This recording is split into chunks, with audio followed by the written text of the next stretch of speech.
Classification of matter. Hello students, पिछले video में हम लोग मैटर का क्लासिफिकेशन किए थे।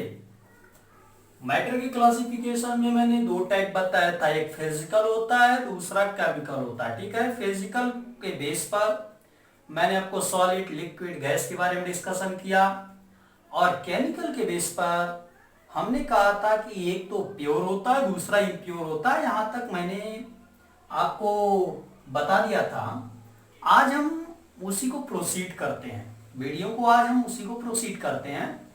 तो आपको जानकारी के लिए बताएं कि जो केमिकल पर, याद करिएगा आप लोग, जो केमिकल पर क्लासिफाइड किए थे मैटर का, वह एक किए थे आप प्योर, और दूसरा आप लोग किए थे इम्प्योर। प्योर को भी आप लोग दो टाइप से क्लासिफाइड किए थे भाई। एक था एलिमेंट, एक एलिमेंट्रा था ना भाई, एलिमेंट, और दूसरा था कंपाउंड। और एलिमेंट्स तीन टाइप का होता है, एक होता है मेटल, दूसरा होता है नॉन मेटल, तीसरा होता है, मैंने बताया था, मेटेलॉइड। ओके, दूसरी चीज, आप चाहेंगे तो कंपाउंड को भी क्लासिफाइड कर सकते हैं, लेकिन हम यहां कर नहीं रहे हैं। एक इनऑर्गेनिक, दूसरा ऑर्गेनिक कंपाउंड, यहां मैं आपको जनरली समझा दूंगा। वैसे इम्प्योर की बात कर लें, इम्प्योर जो मैटर होता है, इम्प्योर मैटर जो होता है वह भी दो टाइप का होता है। एक होमोजीनस मैंने बताया होगा, और दूसरा हेट्रोजीनस। ओके, होमोजीनस और हेट्रोजीनस। चलते हैं डेफिनेशन की ओर। देखिए बच्चों, मैटर को रासायनिक संगठन के आधार पर दो प्रकार से बांट सकते हैं, एक शुद्ध पदार्थ, दूसरा अशुद्ध पदार्थ। शुद्ध पदार्थ में एलिमेंट और कंपाउंड। तो एलिमेंट के बारे में मैंने आपको बता दिया होगा कि जो केवल एक ही प्रकार के पदार्थों से मिलकर बना हो, तथा जिसको किसी भी भौतिक या रासायनिक विधि के द्वारा अलग न कर सकें, तो उसे क्या कहते हैं? एलिमेंट कहते हैं। 118 एलिमेंट्स अब तक पता है आपको, 118 एलिमेंट्स। एक मेटल होता है, एक नॉन मेटल, और एक मेटेलॉइड होता है। जितने भी आपके 118 एलिमेंट्स हैं, उसमें कुछ मेटल, कुछ नॉन मेटल और कुछ मेटेलॉइड हैं। तो मेटल क्या होगा?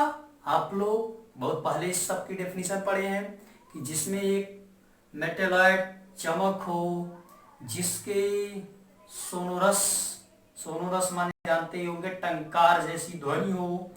जैसे मेटल कौन सा है?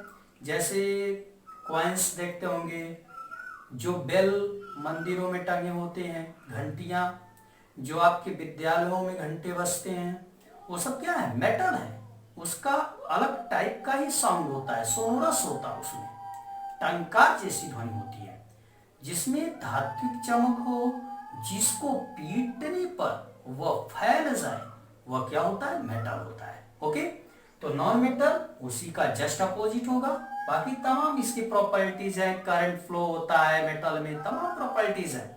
फिलहाल नॉन मेटल की बात करें, जनरली यहाँ थोड़ा थोड़ा आपको बता दे रहे हैं। नॉन मेटल की बात करें, नॉन मेटल जिसको पीटने के बाद वो बढ़े ना, आघात वर्धन्यता, तन्यता का गुण न पाया जाए, मानो उसमें मैलरेबिलिटी और डक्टाइलिटी यह न पाया जाए, उसे क्या कहते हैं? नॉन मेटल कहते हैं। और मेटेलॉइड कहते हैं कि जिसमें मेटल और नॉन मेटल दोनों के गुण पाए जाए, वो मेटेलॉइड होते हैं।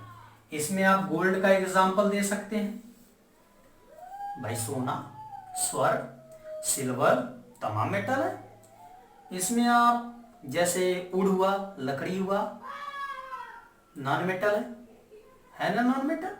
तो नॉन मेटल तमाम एग्जांपल है। आपका पेन ही नॉन मेटल है, नॉन मेटल है, जिसमें एक चमक न हो वाली चमक न हो, धातु वाली, जो पीटने के बाद तन्यता माने तारों के रूप में न खींचा जा सके, नॉन मेटल होगा, और जिसमें दोनों का गुण पाया जाए उसे क्या कहते हैं, उपधातु, मेटेलॉइड कहते हैं। जैसे जर्मेनियम हुआ, सिलिकॉन हुआ, एंटीमनी हुआ, बिस्मथ हुआ, इस सब में मेटल का भी प्रॉपर्टी और नॉन मेटल की भी प्रॉपर्टी पाई जाती है। ओके, तो आपको मैंने धातु, अधातु, उपधातु ये आप लिख भी सकते हैं।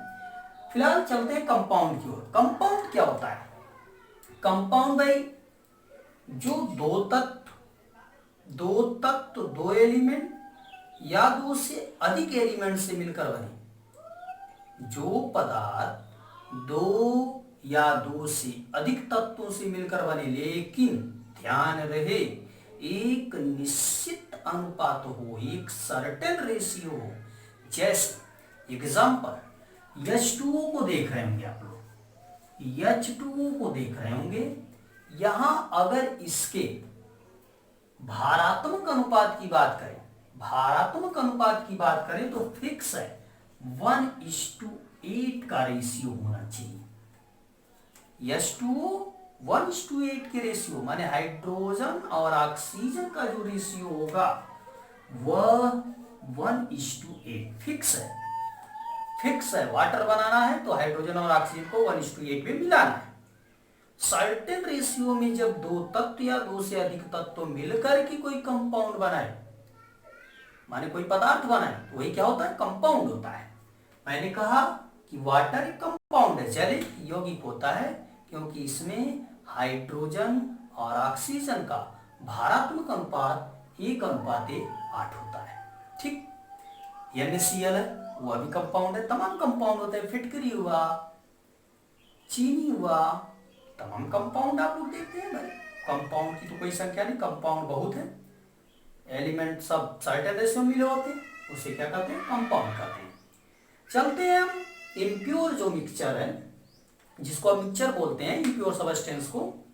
हमने कहा मिक्सचर वही होगा जिसमें दो या दो से अधिक पदार्थ तो मिले, लेकिन मिलने के बाद भी वह अपनी एक्चुअलिटी ना खोए, अपनी वर्जिनलिटी ना खोए, वह मिक्सचर होता है।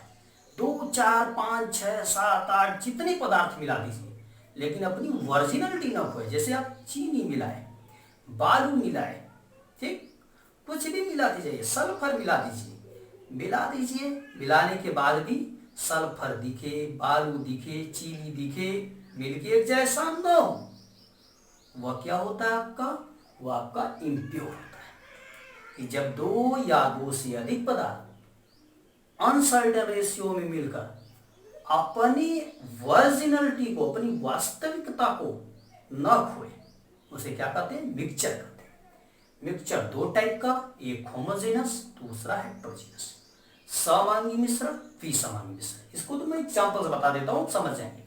जैसे वाटर आपने लिया, वाटर में आप चीनी मिला दीजिए, इसमें क्या मिला दिया, चीनी, यह जल था। और मान लीजिए इसमें क्या कर लिए, वाटर ले लिए और इसमें आपने सैंड मिला दिया, बालू, इसमें आपने सैंड मिला दिया। अब तो आप समझ गए होंगे कि जब दो या अधिक पदार्थ को मिलाया जाए, सब एक जैसा हो जाए, प्रत्येक भाग, सब पूरा संपूर्ण भाग एक समान दिखने लगे, वह क्या होगा, समांगी मिश्रण। और जब दो या दो से अधिक पदार्थों को आपस में मिलाया जाए, किंतु उसके भाग समान न हो, अलग अलग दिखे, जैसे बालू पानी को आप कितनों मिला दीजिए, आप पूरा बढ़िया तरह मिला दीजिए, पर कंप्लीटली मिक्स कर दीजिए, कुछ देर के बाद बालू नीचे बैठ जाएगा, पानी आपका साफ साफ दिखने लगेगा। मानिए होता क्या है, मिलाने के बाद भी उसका एक जैसा गुण जो दिखाई देना चाहिए नहीं दिखाई देता है, अलग अलग पार्ट में दिखाई दे। ऑयल है, वाटर है, ऑयल अलग दिखेगा, वाटर अलग दिखेगा, वह भी समांगी होता है। समांगी मिश्रण, चीनी पानी मैंने बता दिया, चीनी पानी भाई समांगी है। जैसे अभी ये ब्रास की बात करें, मंदिरों में जो घंटियां टंगी होती हैं, उसमें कई प्रकार की पीतल, तांबा, कांसा सब मिला के तब बनता है। जैसे क्वाइंस, 2 का सिक्का, 1 का सिक्का, 5 का सिक्का, 10 का सिक्का, सब मिला है तो कोई जरूरी थोड़ी उसमें 2 3 4 मेटल मिले हैं, लेकिन दिखता एक जैसा। अब आप नहीं बता पाओगे कौन कौन सा अलग मिला है, तो वो सब होमोजीनस है। इसी में कुछ क्वेश्चन आपसे, जैसे क्वेश्चन यह कह दिया कि निम्न में, ध्यान दीजिएगा इतना आप लोग लिखने के बाद क्वेश्चन आपसे कह दिया कि निम्न में बताइए कौन होमोजीनस मिक्सचर है और कौन हेट्रोजीनस है, कौन समांगी मिश्रण है, कौन विसमांगी है। जैसे मैंने कह दिया चीनी का विलयन, चीनी का विलयन है, ओके। कांच हुआ, बालू प्लस सल्फर हुआ, बालू प्लस सल्फर हुआ, वायु हुआ, एयर, ठीक। इसके बाद आपका नमक का घोल हुआ, नींबू का रस हुआ, नींबू का रस हो गया, नींबू का और जल का, नींबू और जल का, कौन समांगी है और कौन विसमांगी है। चीनी का विलयन समांगी होगा, कांच समांगी होगा, बालू सल्फर विसमांगी होगा, वायु विसमांगी होगा, तमाम उसमें गैसों का मिश्रण होता है, नींबू और जल देखिए रहे हैं समांगी होगा। तो आप इस क्वेश्चन को नोट करके समांगी और विसमांगी को अलग अलग दिखा दीजिएगा। और आने वाले नेक्स्ट वीडियो में हम आपको यह बताएंगे जो मैटर आप लोग डिस्कस किए इतना, उस मैटर का कैसे मेजरमेंट करते हैं उसके बारे में बहुत इंपॉर्टेंट टॉपिक होगा अगले वीडियो में।